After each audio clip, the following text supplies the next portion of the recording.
ሰላም ውድ ቤተሰቦቼ እንዴት ናችሁ? ሰላም ናችሁ? እኛ ሰላም ነን፣ እግዚአብሔር ይመስገን። እንግዲህ ያው ኢቢኤስ ላይ ባለፈው የቀረበችው ልጅ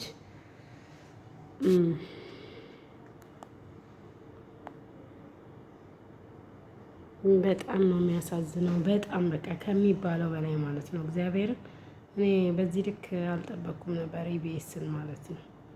እና እግዚአብሔር ግን ቀስ እያለ እውነታውን ያወጣል። እንደዚህ እንደሆነ መቼም አይቀርም።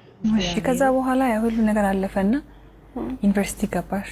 ዩኒቨርሲቲ ገብተሽ ሁለተኛ ዓመት ተማሪ ሆነሽ ነው ይሄ ነገር ያጋጠመሽ። እንዴት ነበር እስቲ ጊዜውን አስታውሽ? ማለት በጣም ነው የሚከብድ። 3 ሰዓት ላይ ልክ ከላይ ወረ 3 ሰዓት ዘጋብኝ። መመለስ አልፈልግ እንዴ ወጣሁኝና የሆነ ይሮራጣሉ ማለት ነው ሰዎች። ስንሄድ በቃ ኧረ እንደዚህ ተኩስ የተነሳ ለምን ትሄዳላችሁ? በቃ በዚህ ሄዱ ነው በዚህና እንትን በሉ እዚያ ካግቡ ምናምን ሲሉን እኛ በሰዓቱ ተኛን ተቆርቁሮ ነው የመሰለን። እኛ እንደዚህ ለማትረፍ ነው ብለን ተንደርድረን ራሳቸው መኪና ገባን። የነሱ መኪና ምን እንደሆነ ረብሻ የሚፈጥሩ ሰዎች በመጡበት መኪና ከፍት ነው ከኋላ። 1 አመት ከ6 ወር ነው እዚያ የቆየነው ጫካ ውስጥ ምንም ነገር ሳይፈጠር። አመት ከ6 ወር ምን ነበር የሚሏችሁ? ትጥቅ ነው ልንቀየራችሁ ነው ትታጠቃላችሁ፣ አለበለዚያ ያሰብነው አለ እሱ እንሰራለን አብረን ምን ይሆናል እያሉ። የት ነበርስ የምታድሩት? እዚህ ውጭ ላይ ነው። ብዙ ጊዜ ዛፍ ነበር እንዲታከልል ተነመለኝ ነበር። እዛ በምትሆኑበት ጊዜ በተለይ ለሴቶች አስቸጋሪ ሁኔታ የንጽህና መጠበቂያ ማግኘት ነው። ያንንስ እንዴት ነበር የምታሳልፉት? የምን ንጽህና መጠበቂያ ነው? መቀዘም ሰናክ ነበር ምንው። ከ1 አመት ከ6 ወር በኋላ ምንድነው የተፈጠረው? መጨረሻችን ላይ ሰልፍ አሳለፉን። እርቃናችንን አውልቀው ልብሳችንን ካወለቁ በኋላ ሰልፍ አስያዙ። እኔ አጋጣሚ ከአምስተኛ አካባቢ ላይ ነበርኩኝ። ግንኙነት ከተደረገ በኋላ እንዴ ሲጨቀጭቁ ራሱ በፌሮ ሲወጉ አላስታውስም። ደንዝዟል ሰውነት። ምን ያህል ሰው እንደተደረገ ምን እንደተደረገ አላውቅም። በ6ኛ ቀን ስነቃ እንደ መበላ ነው የሚፈሰው። እሷ ደግሞ አንድ አካል ስለጎደላት ምንድነው አማራጭ? የለበስኩትን ልብስ አውልቄ ለሷ ነገሮቿን አስሬ ነው ቅፋ እየወተቱ ጀመረ ጀመሩ። እንዳላዝላት አልችላትም። ከዛ አብረን ነው እኮ ምን ሄደው አንቺን እኮ ትችሻለህ ድምፅ ጥለኝ እንዲሁ ነው። ሁለት አካል ስንኩል ማን ይቀበለናል አልኳት። እንግዲህ ማንም ቢሆን እንደዚህ ደም እየፈሰሰ እንደዚህ ምድሩ ሁሉ ጨልሞብኝ ነገ ወደ የተሻለ ህይወት አገኛለሁ ብዬ ነገ ወደ ጥሩ ቦታ ደርሳለሁ ብዬ አሰብኩት ስለኝ በቃ መጨረሻው እንደዚህ ሲያመር እንደዚህ ሲው በጣም ካፋኝ። በቃ ለወሊውም ማለት ነገ ወደ ስደት ነው የምሆነው። ምንድነው ማድረግስ የምችለው? ምን አይነት መልኩ ነው ህይወቴንስ መጠገን የምችለው? አይዞሽ የምለኝስ ማንኛው ሰው ነው? በቃ እንደዚህ መጨረሻ ላይ ምንድነው ጎዳና ተዳዳሪ ሊሆንኩት። እና ቤተሰብ በጣም ነው የሚያሳዝነው፣ በጣም ከሚባለው በላይ ማለት ነው። ግን ኢቢኤሶች ሪስፔክት የሚባል ነገር መኖር ነበረበት። አንደኛ ነገር፣ ሁለተኛ ሞት ናት እቺ ልጅ። ከዛ ሁሉ ነገር፣ ከዛ ሁሉ መከራ፣ ከዛ ሁሉ ስቃይ አልፋ መታ እዚህ ደርሳ እንደገና ደግሞ አሁን ይሄን አዲስ ምዕራፍ ፕሮግራም ላይ ቀርባ ከዛም አንስቶ ደግሞ ፎቶውን ቪዲዮውን እንዳለ ማጥፋት በጣም የሚደብር ነገር ነው። ደስ አይልም። ኢቢኤስ ይሄን ቪዲዮ መመለስ አለበት። ያለውን ነገር በግልጽ ማስረዳት መቻል አለበት ለህዝቡ። ዝም ብሎ ማይሆን ነገር ማድረግ ተገቢ አይደለም ብለን ነው የምናምነው ማለት ነው እኛ። ምክንያቱም ማስረዳት ለምን የሆነ እነኚህ ልጆች በ90 ስንት በ2000 ስንት የታገቱ የተባሉ ተማሪዎች መካከል አንዷ ናት እቺ። ስለዚህ ያለውን ነገር ተናገረች። የአምቦ ዩኒቨርሲቲ ደግሞ እንትን አይሆንም እኛ ጋር የለችም በዛ ጊዜ እኛ የ2ኛ ዓመት ተማሪ አልተቀበልንም እያለ ነው እሱ። ማስታወቂያ ወጥቷል ፌስቡክ ላይ። ኢቢኤስ ይቅርታ እንዲጠይቅ ተብሏል። የሚገርም ነው። ይሄ ፖለቲካ ነው አጀንዳ። ኧረ እንደው ፈጣሪው ትዕግስቱን ስጠኝ። አንዱ ስንል አንዱ ሁሉ ነገር ከባድ ነው። ከዛ በኋላ ያ ሁሉ ነገር አለፈና ዩኒቨርሲቲ ገባሽ። ዩኒቨርሲቲ ገብተሽ ሁለተኛ ዓመት ተማሪ ሆነሽ ነው ይሄ ነገር ያጋጠመሽ። እንዴት ነበር እስቲ ጊዜውን አስታውሽ? ማለት በጣም ነው የሚከብድ።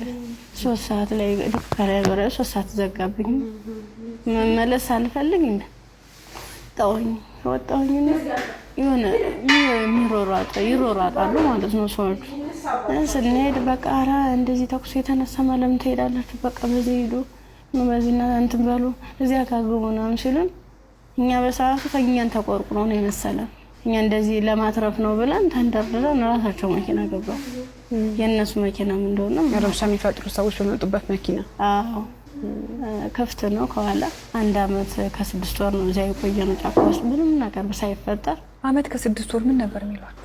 ትጥቅና ልንቀየራችሁ ነው ትታጠቃላችሁ፣ አለበለዚያ ያሰብነው እነሱ እንሰራለን አብረን ምን ይሆናል እያሉ።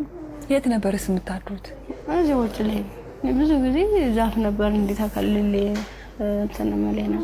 እዛ በምትሆኑበት ጊዜ በተለይ ለሴቶች አስቸጋሪ ሁኔታ የንጽህና መጠበቂያ ማግኘት ነው። ያንንስ እንዴት ነበር የምታሳልፉት? የምን ንጽህና መጠበቂያ ነው? በቃ ዝም ብለን ስናክ ነበር ማለት ነው። ከ1 አመት ከ6 ወር በኋላ ምንድን ነው የተፈጠረው? መጨረሻችን ላይ ሰልፍ አሳለፉን። እርቃናችንን አውልቀው ልብሳችንን ካወለቁ በኋላ ሰልፍ አስያዙ። እኔ አጋጣሚ ከ5ኛ አካባቢ ላይ ነበርኩኝ። ግንኙነት ከተደረገ በኋላ እንዲህ ሲጨቀጭቁ ራሱ በፌሮ ሲወጉ አላስታውስም። ደዝዟል ሰውነት። ምን ያህል ሰው እንደተደረገ አላውቅም። በ6ኛ ቀን ስነቃ እንደመበላ ነው የሚፈሰው። እሷ ደግሞ አንድ አካል ስለጎደለ ምንድን አማራጭ የለበስኩትን ልብስ አውልቄ ለእሷ ነገሮቿን አስሬ ነው እየጎተትኩ ጀመር የጀመሩ። እንዳላዝላት አልችላትም። ከዚያ አብረን ነው እኮ የምንሄደው። አንቺን እኮ ትችሻለሽ ስትለኝ እንዲህ ሆነን ሁለት አካለ ስንኩል ማን ይቀበለናል አልኩ። ምክንያቱም ማንም ቢሆን እንደዚህ ደሜ እየፈሰሰ እንደዚህ ምድሩ ሁሉ ጨልሞብኝ ነገ ወዲያ የተሻለ ህይወት አገኛለሁ ብዬ ነገ ወዲያ ጥሩ ቦታ ደርሳለሁ ብዬ አሰብኩት ልጅ በቃ መጨረሻው እንደዚህ ሲያመር እንደዚህ ሲሆን በጣም ካፋኝ። በቃ ለሁሉም ነገር ወዲያ እንዴት ነው የምሆነው? ምንድን ነው ማድረግስ የምችለው? በምን አይነት መልኩ ነው ህይወቴንስ መጠገን የምችለው? አይዞሽ የምለኝስ ማንኛው ሰው ነው? በቃ አለው እንደዚህ መጨረሻ ላይ ምንድን ነው ጎዳና ተዳዳሪን የሆንኩት። እና በኢቢኤሶች ማርያምን እኔ በጣም ነው እነሱም በጣም እንትን ብለዋል። ግን ህዝቡ ደግሞ ተቆጥቷል። አሁን ቫይራል እየወጣ ነው ከሚባለው በላይ ማለት ነው። ምክንያቱም እቺ ልጅ ሌላ ይዛ የምትመጣው ነገር ይኖራል፣ ሌላ ይዛ የምትመጣው ታሪክ ይኖራል። የብዙዎች የተደበቀ እንባ የሞቱ የሚሆኑ ያሉ የሚሆኑ የነሱ ነገር ሊወጣ ነው መሰለኝ። እቺ ልጅ ዛሬ እዚህ ጋር የቀረበችው ደምቢ ዶሎ ዩኒቨርሲቲም ደግሞ ማስታወቂያ የሚያወጣበት ምክንያት ምንድን ነው? የሌላትን ያልሆነችውን ሆንኩኝ መቼም አትልም እቺ ልጅ። እና በጣም ነው የሚያሳዝነው። እኔ እግዚአብሔርን ነው የምላችሁ። በጣም በቃ የሌለ ነው እንትን የሚለው በጣም ያስጠላል። በቃ እንዴ በቃ ህዝቡ ይርዳት ቢያንስ። ይሄን ያህል ሰቆቃ፣ ይሄን ያህል ስቃይ፣ ይሄን ያህል ፈተና ደርሶባት እንግዲህ የነኚህ ሁሉ ልጆች እንባ፣ የስንት እናቶች የአባቶች እንባ ሊወጣ ይሆናል። እግዚአብሔር ሊፈርድ ነው። ቢዘገይም እግዚአብሔር ይዘገያል እንጂ ደግሞ ለፍርድ አይቀርም ፍርዱ። እውነት የት እንዳለች አትቀርም። እና በጣም ነው የሚያሳዝነው። እግዚአብሔርን እኔ በጣም ነው ያሳዘነችኝ በሚገርም ሁኔታ። አሁን ሉላም ደግሞ ታግታለች ምናምን የሚባል ወሬ አለ። በጣም በቃ ሁሉም ነገር የተዘበራረቀ ነገር ነው። ያስጠላል ከሚባለው በላይ ማለት ነው። እግዚአብሔር በሚያውቀው ማለት ነው። ግን እንደዚህ አይነት ነገር ደግሞ ጥሩ አይደለም፣ ደስ አይልም። ደምቢ ዶሎ ዩኒቨርሲቲም ያለውን ነገር አስተካክሎ ራሳቸውን ለመሸፋፈን ማን ያውቃል፣ ወይ ስሟን ከዛ ላይ ያጠፉ ይችላሉ። ማን ያውቃል? ደምቢ ዶሎ ዩኒቨርሲቲ የሁለተኛ ዓመት ተማሪ የለንም። ኧረ እባካችሁ እንደዚህ አይነት ነገርማ ሼም የሚባል። እሺ ከዛ በኋላ ያ ሁሉ ነገር አለፈና ዩኒቨርሲቲ ገባሽ። ዩኒቨርሲቲ ገብተሽ 2ኛ ዓመት ተማሪ ሆነሽ ነው ይሄ ነገር ያጋጠመሽ። እንዴት ነበር እስቲ ጊዜውን አስታውሽ? ማለት በጣም ነው የሚከብድ። 3 ሰዓት ላይ ልክ ከነበረ 3 ሰዓት ዘጋብኝ። መመለስ አልፈልግ ወጣሁኝና የሆነ ይሮራጣሉ ማለት ነው ሰዎች። ስንሄድ በቃ ኧረ እንደዚህ ተኩስ የተነሳ ለምን ትሄዳላችሁ? በቃ በዚህ ሂዱ በዚህና እንትን በሉ እዚያ ካግቡ ምናምን ሲሉን እኛ በሰዓቱ ከእኛን ተቆርቁሮ ነው የመሰለን። እንደዚህ ለማትረፍ ነው ብለን ተንደርድረን ራሳቸው መኪና ገባን። የእነሱ መኪናም እንደሆነ ረብሻ የሚፈጥሩ ሰዎች በመጡበት መኪና ክፍት ነው ከኋላ። 1 አመት ከ6 ወር ነው እዚያ የቆየነው ጫካ ውስጥ ምንም ነገር ሳይፈጠር። አመት ከ6 ወር ምን ነበር የሚሏችሁ?